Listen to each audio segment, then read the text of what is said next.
Hey everyone, I wanted to show you how to do 3 fundamental things in Adobe Animate. The first is going to be a motion guide, the second is going to be a layer mask, and the third is going to be how to use the camera movement.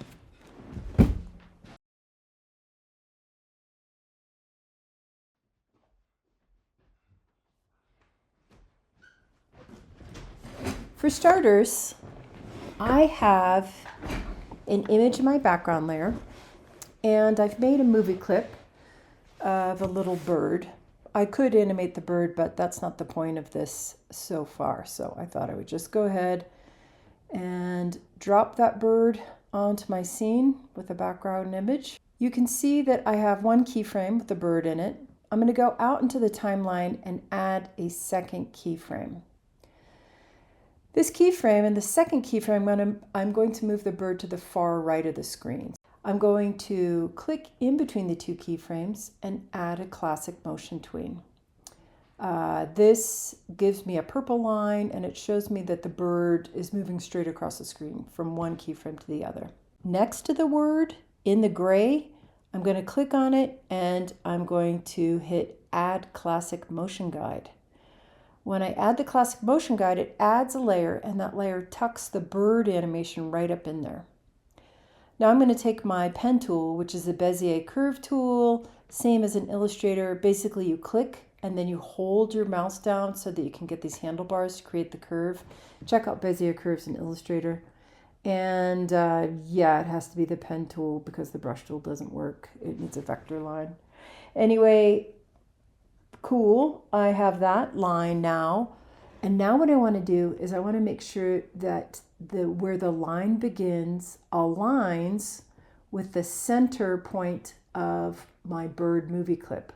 Then I go to the far right. Again, I'll make sure that on the far right hand side in that final movie clip that the center of the movie clip aligns with the end of the drawing that I just made. Then we can see it automatically sort of magnetize that bird movie clip to my line. I'm going to lock both the layers and I'm going to turn off the guide layer so it's not in my way.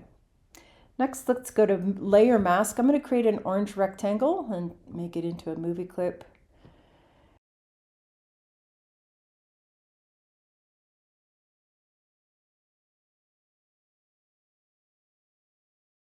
And then I am going to take that layer, right click in the gray area next to the word orange layer, a mask layer.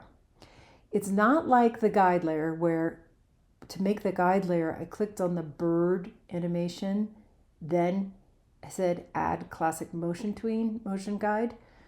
It's not like that. When you add a motion guide, it creates a layer and tucks the layer you want to be animated underneath. The mask layer, when you designate a layer, a mask layer, it is a mask layer, but then you have to pull that mask layer to whatever it is you want to have masked.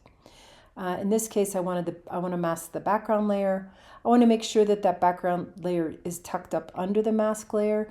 You may have to drag it gently until you see the line in between the two get bold and then lay it in there. Now I'm going to animate. I'm going to animate my orange layer. Just a simple thing where it slides down. Then we can see how masks work. When I lock the mask layer and the background layer, we can see that this background image appears wherever the orange mask is. So when the orange comes down, then it shows whatever's underneath. Lastly, I wanted to go into camera movement, and the camera movement is pretty sweet. Adds a camera layer. And with a camera layer, you can zoom in and out, you can rotate, you can focus. And in this case, for my camera layer, I'm going to put a keyframe out in the middle of my camera layer. And then where this playback controller is on my camera layer, I'm going to drag it out to the right. Then I'm going to add a classic tween in between the first keyframe on my camera layer and the second tween on my camera layer. And then you can see that it zooms in on my stage. Very sweet. There's lots of things that I could do. In fact, when I'm in my camera layer, I can see that there is a blue frame around it. And if I go into the blue frame, if I pick one of my keyframes and then I go into the blue frame, I can move where the camera's focus is. So I'm moving it over the bird. So it's in my first keyframe. So I go to my first keyframe, move the camera's focus over to the bird, and then it automatically classic tweens out to my second keyframe, which is a pretty sweet thing.